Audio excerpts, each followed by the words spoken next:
Greetings! So in today's video, we're gonna talk about swatch sheets. If you've ended up on my channel and watching this video, chances are that you have either a growing collection of watercolor paints or a significant collection of watercolor paints. And you've probably already come across the issue of keeping track of every color from every brand you own. As I make watercolor related videos, you can probably guess that I have a quite significant collection of paints. Now, there's a good reason why the art for this channel is a dragon hoarding art supplies. Over the years, I've tried a bunch of different ways of keeping track of my paints, and what I'm gonna do is gonna be twofold. First, I'm gonna explain a bit what I've tried, what my process was, and how I ended up with what will be part 2, which is basically my current way of keeping track of paints and swatches. For part 2, which is gonna be the second half of this video, I'm gonna explain my process while going through the pans of Rosa gallery watercolors that I have, and you'll be able to watch me set up my reference swatches for this specific range of paints.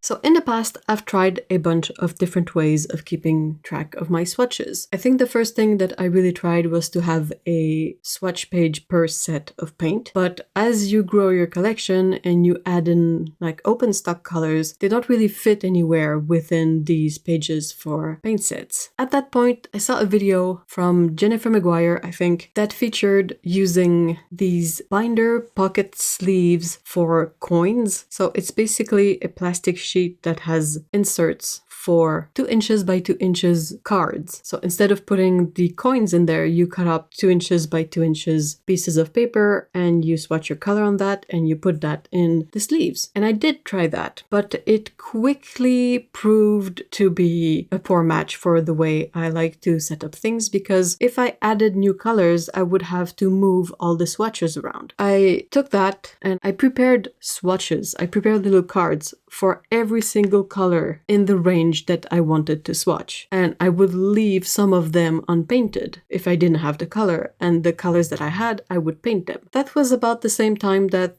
a bunch of swatch stamps came out, and I got that. So it would be a really lengthy process to prepare everything. You would have to cut the paper, stamp the paper, label every piece of paper with the color info and all of that, and then paint it. And then when it's dry, you can insert it in the sleeve, put that in a binder, organized, right? That binder was humongous. So many pocket sleeves in there, so many sheets of swatches, so many everything. But I would never use it. I would never keep it up to date. I would get new colors and then completely forget that this beast existed. So after a while, I came to the conclusion that this was not the solution either. I stopped to think for a moment, and that's when I kind of identified the key elements that are useful for me when referencing swatches. And that's the swatch itself, the color of the swatch, the paint itself, the pigment info, and the color name and number. To have a swatch of the paint is pretty self-explanatory. That's the whole reason we swatch our paints. It's to know what the color is like. The pigment info is useful for me because that's something I like to have on hand to be able to quickly reference and compare and all of that. And then the color name is, to be able to identify the paint. And I like to add the color number because that helps me be more precise in case I made a mistake with the name, or the paint has a slightly different name, or just to make it sure that I can pinpoint what's the paint that's swatched in that specific swatch sheet. Stuff like granulation, staining, light fastness, these are not things that I need to be able to access quickly. I can research that, it's not an issue. Everything else though, I like to have on hand. So I took that info and I decided to try making my swatches on sheets from a paper pad. So basically a 9 by 12 inches paper pad. And what I would do is I decided to split it up in 1.5 by 1.5 inch squares. So you get 6 across and 8 down. And then I would label each square with the color of the range. Not the colors that I own, but the whole range. basically my idea like I had with the sleeves in the binder, to be able to track every color, and then if I have it, I can paint the swatch, and if I don't have it, it stays blank. So that's a good way for me to know if I have a color or not, but all on the same sheet, and to have a lot more info on a single sheet of paper rather than with the sleeves in the binder, because those were, I think, about 20 colors per sheet. Whereas if I do all the squares on a 9x12 sheet, I can get 48 colors on one sheet, and that works a whole lot better for me. So that's what I ended up doing, and that's what I keep doing now. And as a way to keep the pigment info with the swatches, I decided to try adding a sheet of vellum on top, and I tape it up at the top so you can fold it back to view the swatches, but you can also bring it back up to have the pigment info of the color. To sum it up quickly, this way of swatching colors works for me because I can keep track of what colors I have from any specific range. I can see the color, I can access the pigment info really easily, and I also have the name and the number of the color. And I write the name of the range on the back because, I mean, it's good to know and it's good to have, but it's not important that it's visible at a glance, if you know what I mean. So that's basically my thought process. A lot of rambling, I'm sorry. Now I'll move on to part 2, which is doing this thing. So the Rosa Gallery range is something that is fairly new in my collection. I have a few colors. I'm gonna get a few more because I've been seeing sales of it, and it has kind of become the range and brand that fits the most within the characteristics of being professional, affordable, and good quality. So as you can see, I have my paper pad. I had to get a new paper pad for these. I like to use inexpensive paper for this. You don't really need to use your fancy paper. That's up to you, but for me, 100% cellulose paper works fine. I've never tried this one though. This is my first time testing out this specific pad of paper. I got it because it was relatively small and inexpensive. And I have my pad of vellum that I've been using for years. I got it on sale at some point, and I don't really go through that pad. If you don't have vellum, you could probably use a sheet of tracing paper. It's going to be a tiny bit more flimsy, but it's going to work the same purpose. Then I have stuff like the paints, brushes, markers, pens, a ruler, tape, and you need to have access to the whole range in terms of information. Like find a color chart somewhere or a PDF or any kind of resource that has all the colors and all their info. And I think that's basically what you're gonna need to get this rolling. First step is to take your sheets of paper, and if you know the total number of colors that are in the range you want to swatch, you can do the maths to figure out how many sheets you're gonna need. For this one, I'm gonna need 2 sheets, but the first thing I do is I take one sheet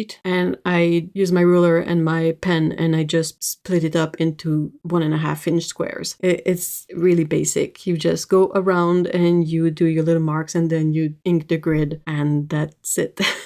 Next step is to take that grid and go sit in front of the reference chart and then properly transfer the information to the grid. So what I transferred to the grid itself is color number and color name. So if a color's number is 001 and it's titanium white, I write 001 titanium white at the top of the square, relatively small because I want to keep most of the space for the swatch. I do that for all the colors. Then I attach the vellum on the sheets, and then I go over all the colors again, but this time with a Sharpie on top of the vellum. Make sure you test your paper first, but I know that my vellum Sharpie doesn't bleed through the vellum, so it doesn't transfer to my grid underneath. That's why I do it this way. But basically, over the semi-transparent paper, you take your marker and you write in all the pigment info. Try to stay concentrated because mistakes are annoying at this point. If you do a mistake and you're using vellum Sharpie like me, you can somewhat erase your mistake with an alcohol swab. So you just take your alcohol swab and you carefully wipe away the Sharpie mistake, and then you can write on top of it. It's gonna still be slightly visible, but if you write on top of it, you're not really gonna see it. Once that's all done, vellum is taped to the grid, all the info is transferred. That's when you sit down and paint your swatches. Now in this case, there's a lot of new colors for me to swatch, so I also have to take some time to label all my pans. Please label all your pans. You might be able to keep track of the colors you have right now, but there's no way to know if you'll be able to remember what is what in a week, a month, a year. So it's really important to take the time at this step to grab your fine liner Sharpie, grab your pans, and